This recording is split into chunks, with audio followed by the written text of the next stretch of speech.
What up, everybody? So I'm at the Yankee game, and Kyrie just opted in, which makes most of today's show that we recorded a few hours ago obsolete. So we're still going to run it, because what else are we going to run? And you can hear my thoughts on what could possibly happen if Kyrie didn't opt in. Plus, we play a game that's fun. We talk some Draymond. There's some non-Kyrie stuff, but a lot of what we talked about in today's pod is now moot because Kyrie opted in. Okay, talk to you guys in a couple days. Bye. Yesterday, I had lunch with Maverick. You know, Maverick owns part of Liverpool, and we had like a 15-minute discussion about European soccer that I was totally locked in on, thanks to FIFA. I was like, oh no, Liverpool lost Mane. It's, you know, he's a great left wing, but they've got Diaz coming up behind him. What talked a about poser. How am I a poser? Because of FIFA? I know the players, I know the teams, I know who's good. No, fair enough, because I'm going to play a card very similar to that at some point. What's that card? Throughout my podcast career. What's the card? No, it's you don't have to know the card, but you think like Call of Duty is going to come up? You're going to talk about gun classes?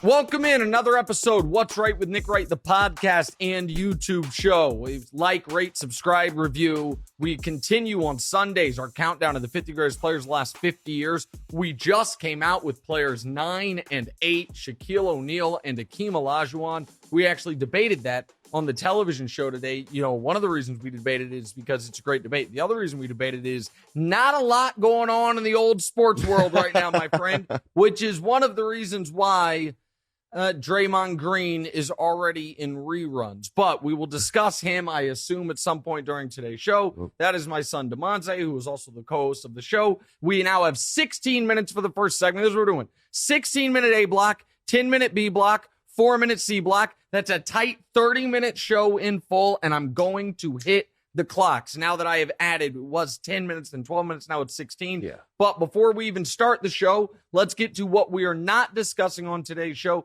What did not make the cut for today's show is Arch Manning going to the Texas Longhorns, the Thunder drafting 2 different Jalen Williamses. What are the odds of that? And Kendall Jenner and Devin Booker splitting up. Oh, that could be big news for you, my friend, if she has a type. Now, let's get to the actual show.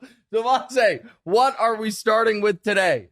all right, man. Kyrie and the Nets are reportedly at a standstill as far as negotiations. Kyrie has a list of 6 teams that he would like to go to. Yeah. And the Lakers are on that list. Yeah. Is there a team that is a Kyrie Irving away from a championship? Yeah, the Lakers. Yeah, I feel Absolutely. like you are secretly praying that Kyrie goes to the Lakers. Well, it seems like it might be the best for all parties involved. Now, did you see this? I'm sure I'm not trying to be rude. I'm guessing you didn't. It just came out a few hours ago. Okay. From Joe Varden in The Athletic, quote, the Nets should not consider a trade with the Lakers unless it is Irving and Ben Simmons for Russ and Anthony Davis. Oh, who first proposed that trade a week ago? Your guy, Nick Wright. That was a real trade I made, and Colin Cowherd laughed at me. Chris Mannix said, why do all of Nick Wright's trades just work out for LeBron? All these things. Now, all of a sudden, it's on The Athletic. Joe Varden is promoting it. Here's what I know. The Lakers need spacing. They need shooting. And they need somebody who is, other than Anthony Davis, that still theoretically should be in their prime. Kyrie checks all those boxes. Now, the only way that they can easily get Kyrie is if he walks and plays for them for the mid-level exception, which is $6 million.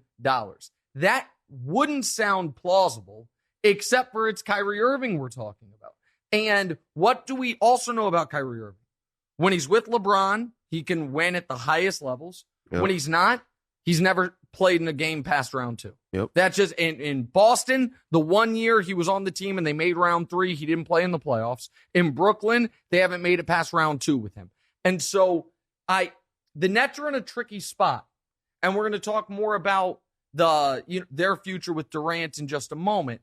But I understand the Nets not wanting to give Kyrie Irving a 5-year max contract guaranteed, Yeah. given how he's conducted himself, given how little he's been available to play, 103 of the 226 games.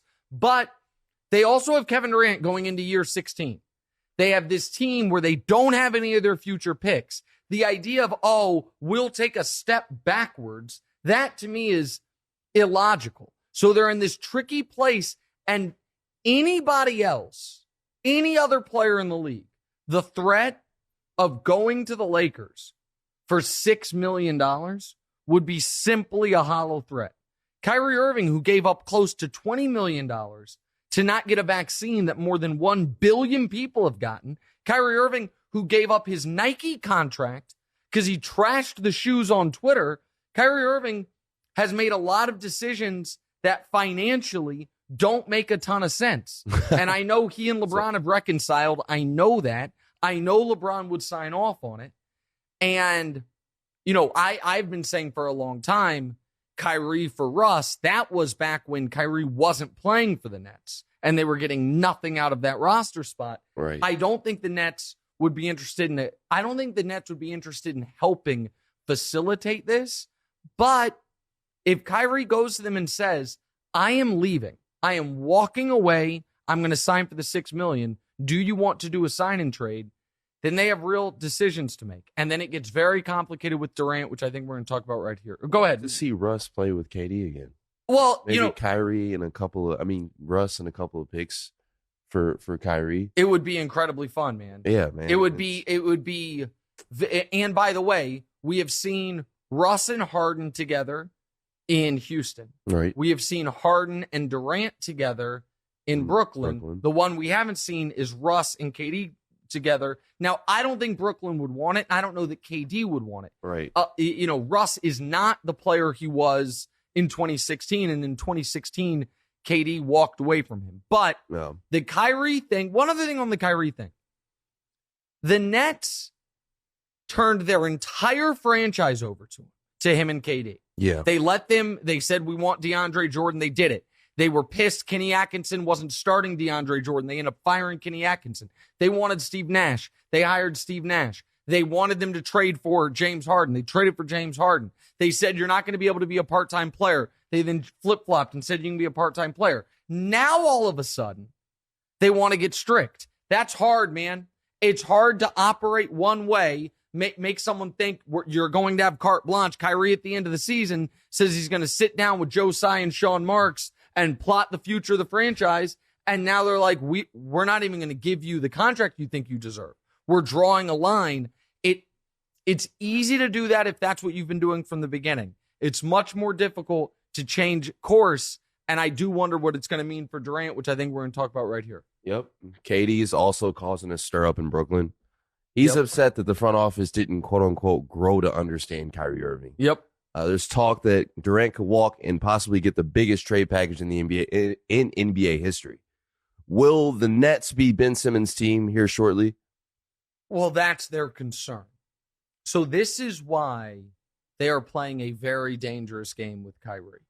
Because, listen, if Kyrie were to say, I'm leaving, I don't think KD would demand a trade immediately. I think KD would play out this year. But I think if they lose Kyrie for nothing or next to nothing or just a minimal return that doesn't help them win, I think KD would play this year and then next year ask out. And over the next 5 seasons, their draft pick either goes directly to the Rockets or the Rockets have the ability to swap picks with the Nets. So if the Nets have a better pick, the Rockets say, we get it and you get ours. Right. So if the Nets over the next 5 years bottom out, they get no benefit of it. They don't own their own draft rights, which is the exact situation they were in after they traded for Pierce and Garnett. And then Pierce played 2 years for them. Garnett only played 1 year for them. They never made past round 2 with those guys. And all of a sudden, they're out in the desert for a half decade trying to rebuild their team while Jaylen Brown and Jason Tatum, who were their draft picks, but Boston ended up getting them because Boston had their draft, owned all their draft rights. Right. They're now putting themselves to be in that exact same position, which is why, as batshit crazy as it sounds, I might give Kyrie Irving the full max. Because The nuclear winter is if Kevin Durant asks out and you don't have your picks. Yeah, now, yes, would you get a good trade package for Kevin Durant? Of course you would.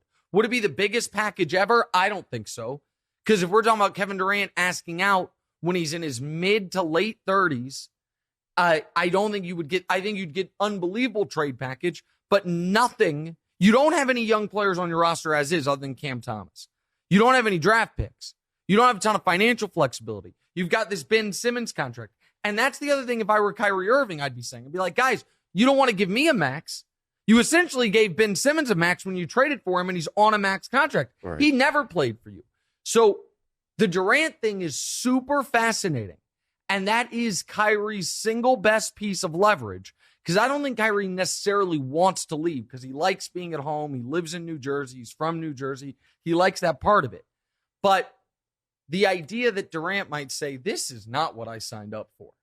And there's just a lot of things the Nets have done that if they had to do over again, obviously they would have done the opposite.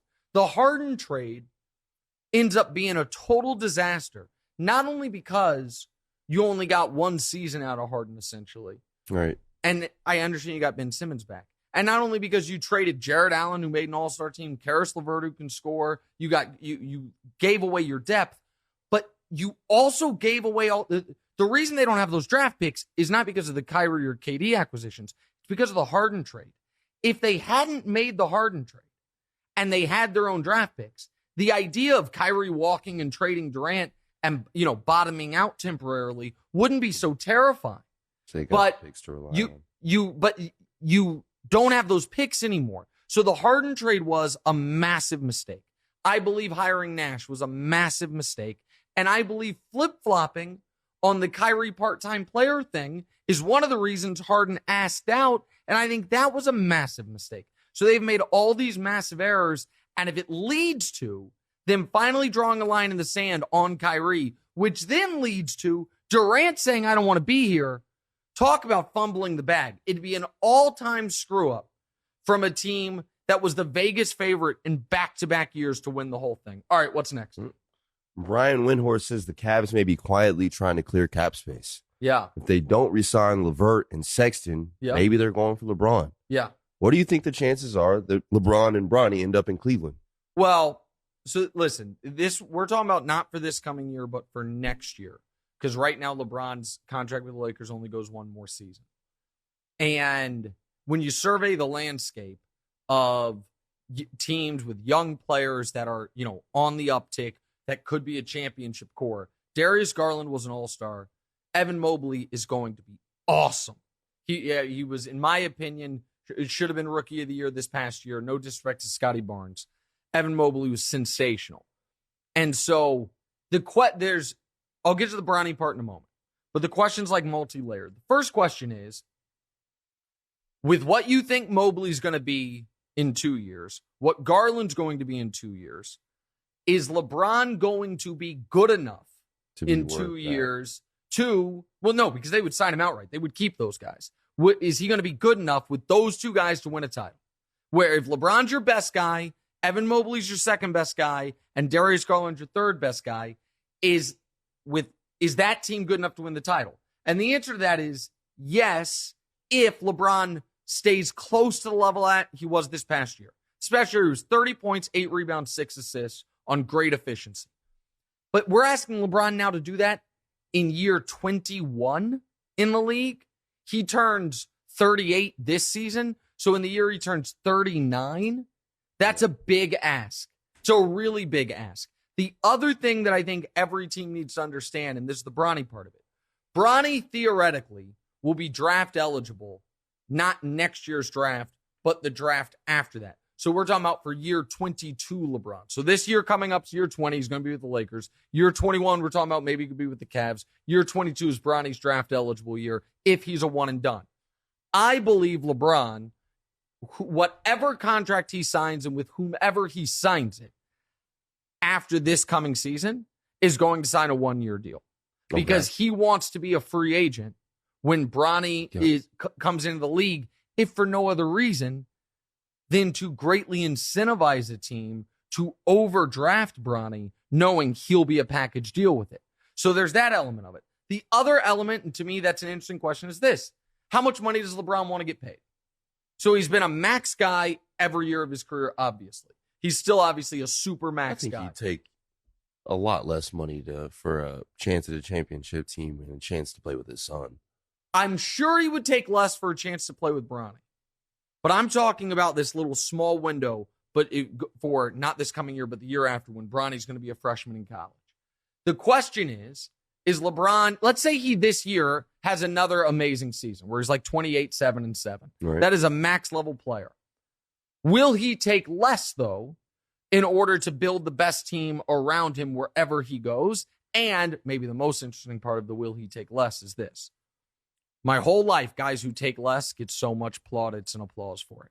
Tim Duncan took less, team guy. Dirk took less, team guy. Tom Brady, part of his legend, he takes less. I mark this tape, I guarantee it. If LeBron James takes less to go somewhere, you know what the commentary will be? Oh, stacking the deck. Oh, yeah. Oh, you can't win straight up. Oh, you got to make it as easy as possible. He's a billionaire. Yeah, man. Absolutely. And so all of those, but the fact that Wendy is saying they're clearing cap space makes it sound like LeBron's plan is not to, go in on the veterans minimum somewhere and sign up for a team that's already ready to go. All right, last, Draymond. See, everybody knows about your back and forth with KD. Mm-hmm. But his former teammate, Draymond Green, has started calling you out, too. Mm-hmm. He did last week, and then he doubled down on this weekend. What are your thoughts? I think we can play it, right? Let's play it, and then I'll respond. On the old pod. Nicholas Wright, how you doing? A lot of hot takes. You admitted the other day, we make hot takes. Analyze the game, my man. LeBron could go 1 for 19. Nick Wright gonna say he made one shot, and he was the best player on the floor.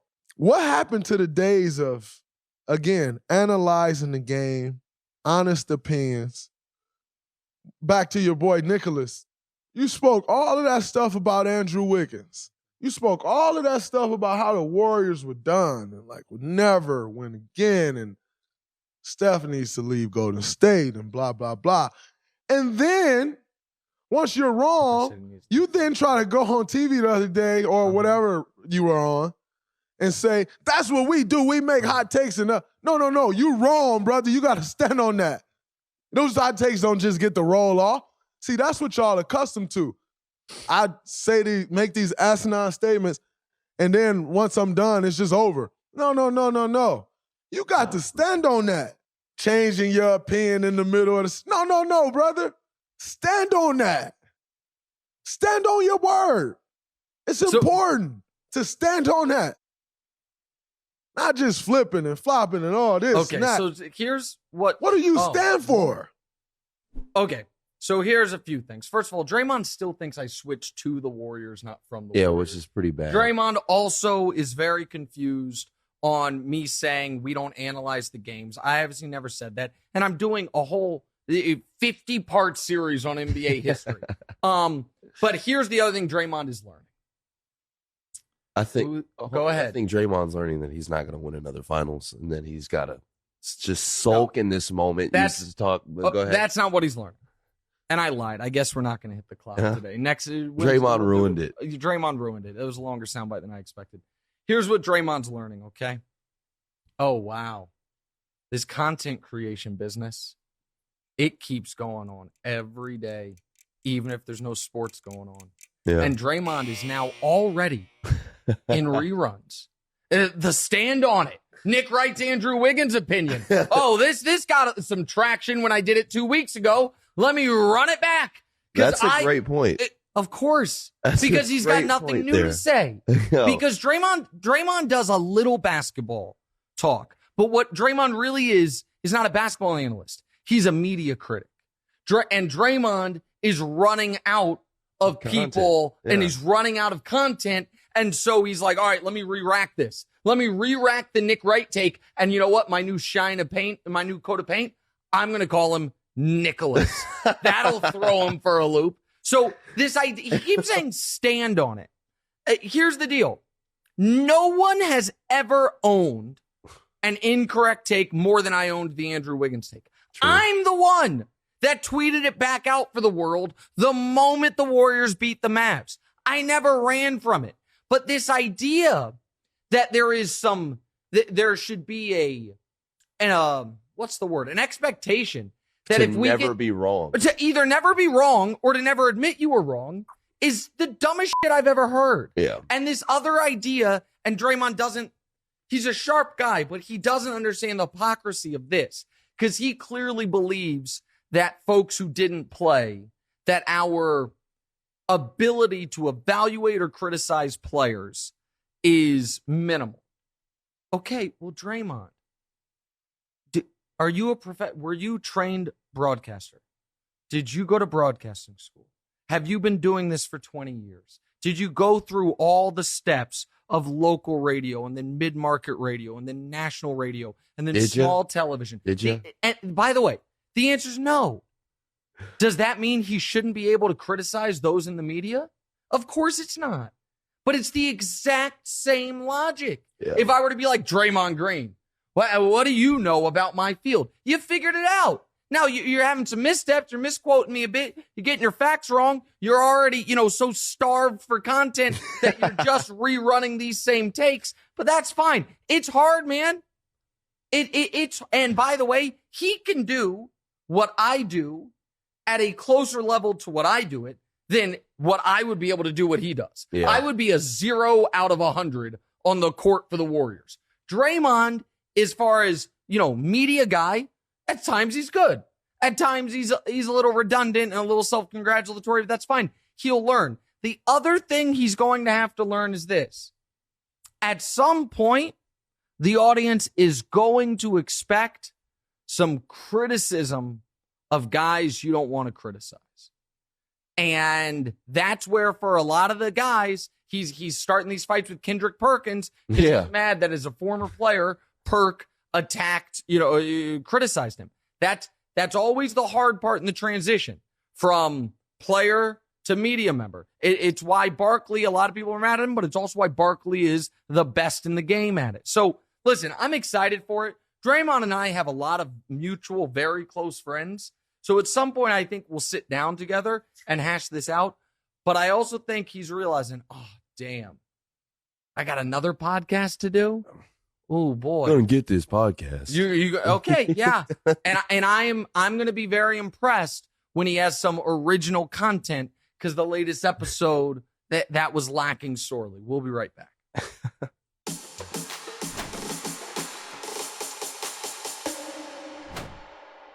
Also, did you realize that was Draymond's first podcast since the championship podcast? I didn't know. So they won the championship on the 16th.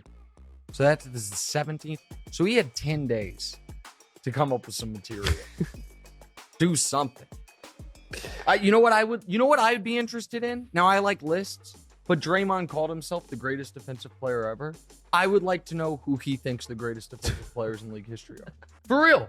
Like his thoughts on Hakeem Olajuwon, on Tim Duncan, Ron Artest, Ben Wallace. He said that in the last podcast? No, he said that during the regular season this past year. That he thinks he's the greatest defensive player Jaylen Brown ever. was cooking. Jaylen Brown can barely dribble the ball. There's a lot of things. Listen, Draymond might end up being awesome at media.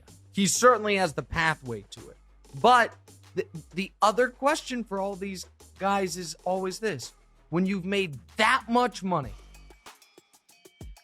are you going to be motivated and incentivized? I do 240 TV shows a year. 240 shows a year, another 100 podcasts, plus the podcast guest stuff I do. These are the things. Like, now, Barkley doesn't work that much. And I think maybe Draymond, but Barkley still during the NBA playoffs, he's working a lot. Right. And Barkley made good money, but also gambled a ton and didn't make today's day money. It's always, one podcast in the last 2 weeks, and he's already in repeat. It's not great. All right, you ready to go? Let's do it. All right, time now. Will I hit the clock? Who knows? At this point, I promise things. It doesn't happen. My apologies. But we're playing You guys said this is a new game? This is a new game. It's right or wrong. It's a new. We haven't played this game before. We haven't, but I think we've got like 2 or 3 games at this point with right in the name. Yeah. But yeah. It's our Okay. 4th New or game. 5th game we've come. All up right. with. Right or wrong? Let's do it. Yeah. Everyone thought Jabari Smith was going number 1. Mm-hmm. A lot of people, maybe even you, lost money betting on that. Mm-hmm. Instead, the Magic took Boncaro, who didn't even work out with the team. Mm-hmm. So, right or wrong, Boncaro was right at the number 1 pick. Okay, you're right. I thought it was going to go Smith, Holmgren, Boncaro, Ivy. Instead, I should have known the Kings would screw up the 4th pick, and they would have the biggest reach of the first round, like they seem to always do, and Ivy would fall to 5. You gotta love what Detroit was able to do, staying there, getting Ivy. They have Cade Cunningham, kind of like what they're building there. But that's not the question you asked me. I said the day of the draft that I thought Paulo was the safest, meaning I think he is the surest fire thing to be a good NBA player. I think the most upside was Jabari. Now, if you're the Magic, do you want to go safe or do you want to go upside? Or maybe they thought Paulo had the most upside as well. I know a lot of people think the most upside's Chet. I would have taken Chet 4th or 5th. Like I would have taken Ivy ahead of Chet. I would have considered Shaedon Sharpe just based on his high school profile alone. And then I would have been comfortable with Chet at 5 or 6. But what I find fascinating about the Magic is they never interviewed or worked out Paulo. And the only explanation for that is, it was subterfuge. But you have the number 1 pick. Nobody can jump ahead of you. Right. You have the number 1 pick. So I don't know exactly why they went about it the way they did. With that said, I love him as a player. I don't think any of these guys are superstars. I don't think any of these guys are going to be Anthony Edwards, and I didn't think anyone in last year's draft, by the way, was going to be a superstar. Now, maybe Mobley will turn into one. I think Cade's really good. I don't think he'll be a superstar. But there's the last draft pick that I felt going into the draft is a franchise-changing guy was Luka. And the next one that I think coming into the draft is a franchise changer is the French kid, Wembanyama, who's 7'2" with like a 7'7" wingspan. He's unbelievable. What was the last American player that I thought going into a draft could absolutely change the trajectory of your franchise? De'Aaron Fox. I did love Fox just because I watched, but I was biased. I did think maybe you might be right that I thought that about Fox. Yeah, I just watched Fox score 40 and a half in an AAU game. I was like, oh my God. But yeah, that was the summer I was coaching you in AAU and traveling around. And I just kept watching De'Aaron Fox just cook everybody. Yeah. All right, what's next? So Woj destroyed gamblers during the draft. Mm-hmm. He reported the incorrect reported the incorrect draft order in the morning, mm-hmm. and then spoiled every pick at night. Mm-hmm. Others do the same in the NFL draft. So, right or wrong, Twitter has destroyed the draft. Wrong. I never have understood this complaint. They're not scrolling tweets on the broadcast. If you don't want it spoiled, don't read Twitter. Exactly. And by the way, you can still tweet without reading Twitter. It's so crazy. We didn't discuss this before, but that was my exact take on the situation. I've never. I feel like it's an obvious one, though. No, but I've never understood. This is one of those things people complain about, but it is totally self-inflicted. Yeah, it's funny you say something about this because we didn't have a conversation about this or anything, but I had a very similar take. It's the right take. Exact same thing. Guess what? It's like someone saying, like, I like to be surprised by what the weather is going to be like when I walk outside. So I'm angry at the Weather Channel app. Don't open it. Like, it's still available to you to be surprised. You can just watch the draft if you don't want to have the pick spoiled. So totally wrong. It's a ludicrous complaint. All right, what's next? Benedict Mathurin is not moved by the NBA. Says LeBron is going to have to prove that he's better than him. He says, "Oh, really?" Yeah, he says, "quote unquote." A lot of people say he's great. I want to see how great he really is. I don't think anybody is better than me. He's gonna have to show me that he's better than me. Right or wrong? Benedict calling out LeBron is bad. Listen, I appreciate the moxie and the confidence. I don't know that I would have gone with the LeBron James has to prove he's better than me approach. The funniest part to me is a lot of people says that he's great. Like, what do you mean? Well, right. That's the other thing is LeBron's been in the league for almost every single moment this young man's been alive. And so the idea that he's like, hey, I've heard good things, but I don't know. But now I do respect I always think I'm the best player type of thing. And that is what's hard for rookies is that they come into a league and they're not the best player on their own team, much less the best player in the whole league. But I also, let me see. I want to check the schedule here. Oh, we don't have the schedule yet. I can't check the schedule. I'm an idiot. I was going to say when they play each other for the first time.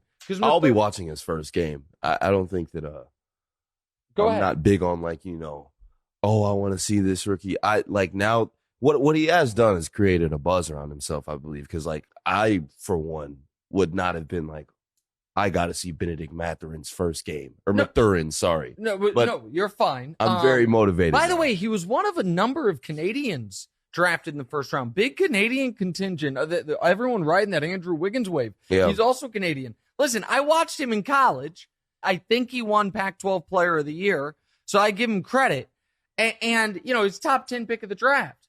But he's on the Pacers. So he'll play LeBron twice this coming year. This is the other conference. I'm going to go ahead and guess LeBron will be aware of this and will do his best to have a couple moments with him, especially because, listen, he plays wing like LeBron, so they could match up against each other. Dude, that's so scary. I don't mind him saying, Chet was asked a few months ago, who's the best player in the NBA? And he said me in a few months.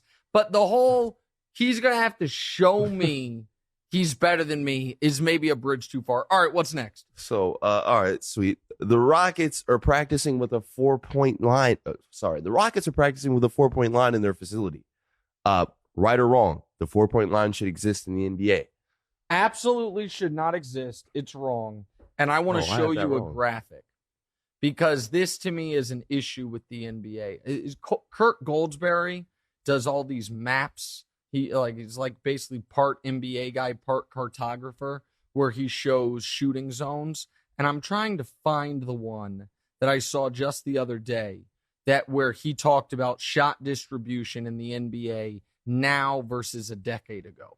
Because adding a 4-point line would simply further make it to where long jump shots are the only shots people take other than threes. Other than layups and shots in the paint. And I don't think that is good for the health of the sport. I think that if anything, the league should go to a true arc, not flattening it out in the corners. That way there is no corner three and that way the mid-range starts to have a bit of a comeback. Because I understand the math of it. I understand why folks don't want why the mid-range is a bad shot. But I think aesthetically speaking, the league was better when there was more diversity of offense. You say it wouldn't be healthy for the sport. I think it'd be a lot healthier for the players. What do you mean? As far as I think there would be less, pounding down in the paint. I think that people are going to be taking further shots, so there's going to be less contact. But, That's true, but the flip side of that is guys have to cover so much more ground now defensively, and that would be exacerbated even further if they went to a 4-point line. Listen, they're not going to a 4-point line. There's the graphic. Thank you. Here it is. So if you look at the most common shot location 20 years ago, it was all over the court. Most common shot locations this year, it is in the restricted area, in the paint, in the dead middle, and then just threes.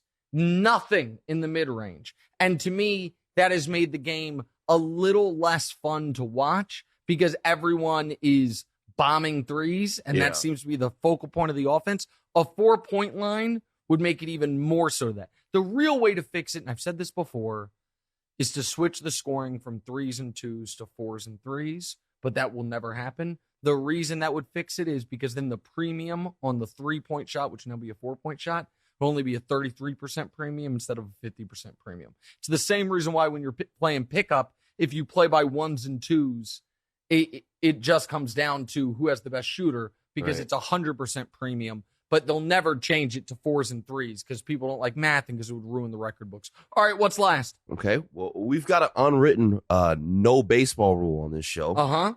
But this has to be seen. All right, let's see. Right or wrong, you could do this.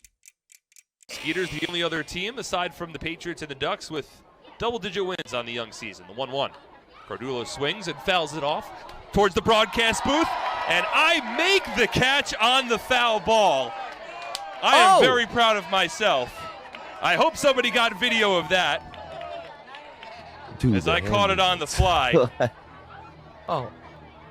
And it's a 1-2 count. All right. Boy, am I impressive. What a play by me. Great job by that guy. So a few things. First of all, did you hear the team he mentioned? He said the Skeeters are the only other team. That's the Sugarland Skeeters. I know. Yeah, I'm very so aware. yeah. So that's the. We used to live just a few blocks from where they play. The Skeeters weren't in that highlight. That's where I learned how to drive. So in that parking lot. That is where you learned how to drive. That is absolutely right. Could I do that?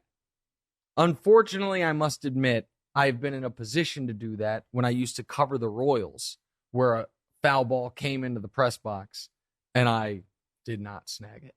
What? I mean, did you touch it? I attempted to snag it, and it went through my hand and hit the wall. Okay. So I know for a fact that I could not do that. Jeez, for a fact. I mean, that was one of one. You don't know if it. Come on, man. You got to give yourself a little bit more. Not a great baseball player. Okay. Not a great baseball. I know my not limitations. Not a great catcher. I don't even think that's just. I'm sorry. I'm not trying to grill you right now or anything, but you're saying you're not a great baseball player. It's not catching an item. Like it's a baseball. I'm not a great baseball player, and I feel like I could definitely do that. Well, with the mic on and everything. I don't know that you could. First of all, maybe you could. You have good coordination. You're a good athlete. Baseball's different though, because I'm a great catcher of when a it basketball. Comes to football. No. Okay. When it comes to footballs, right? But baseball's tough. They're hard. They're coming fast. They are kind of scary. You got to track it. There's a little fear if you're not used to it. It's a little harder. We have during the pod a little breaking Kyrie Irving news. We'll do that to wrap up the show next. What's right?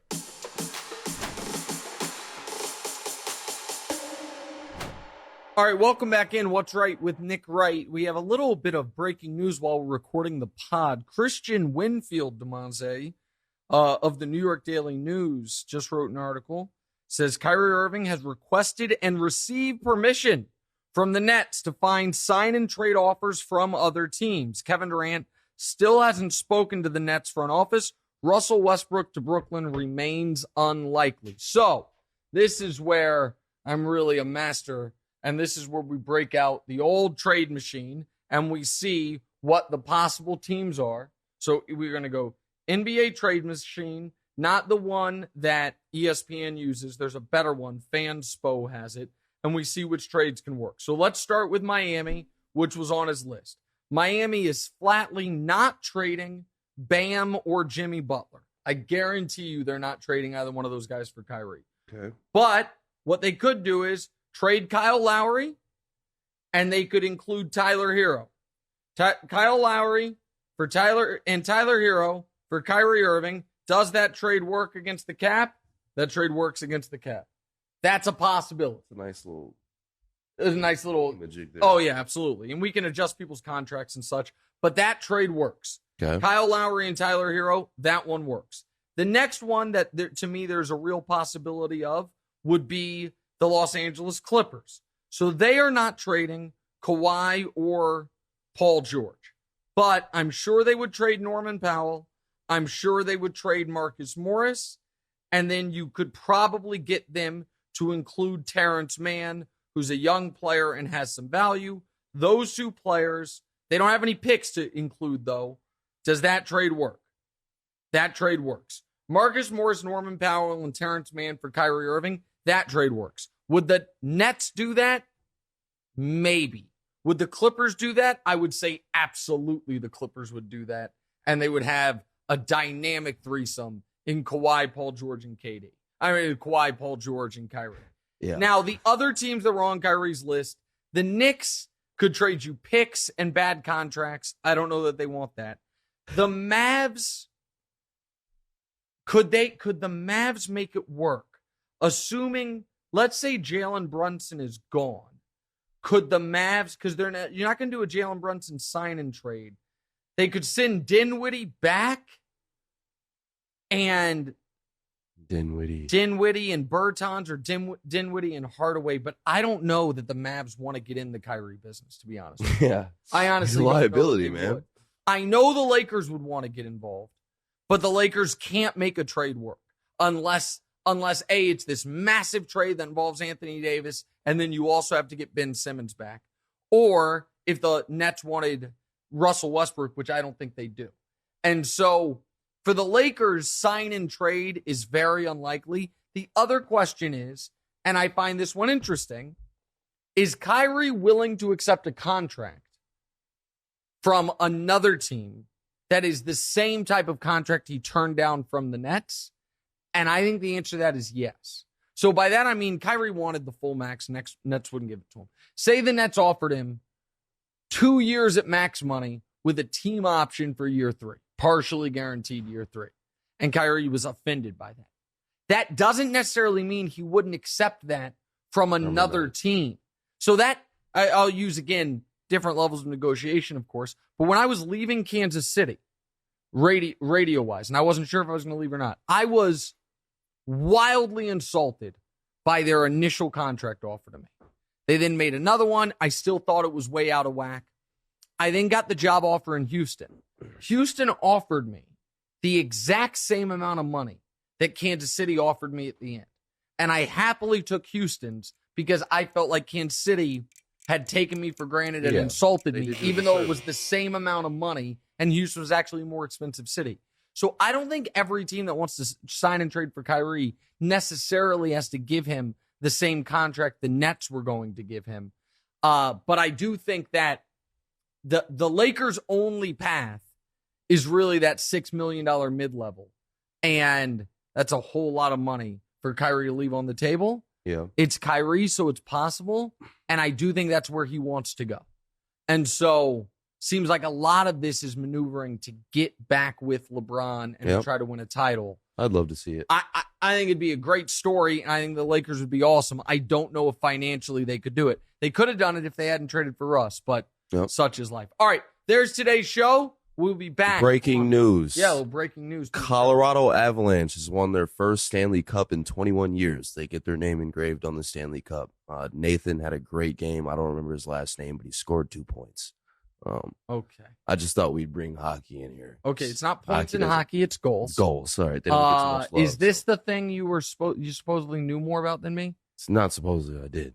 What did you know more than me? That Nathan scored 2 points. You don't even, is Nathan his first goals. or last name? It's his first name. And there's no points. It's goals. Okay, goals. don't listen. Hey, new rule on the show.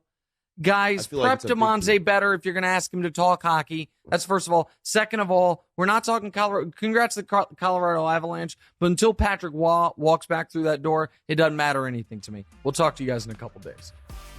Hey, thanks for watching. Smash or just lightly tap that subscribe button. It all works the same. To get more from the show, and make sure you click. Why don't you want to mash the bell too, guys? Or just, lightly tap the bell to get notified every time new content drops. Check out full episodes of What's Right wherever you get your podcasts, or just hit the link in the description below.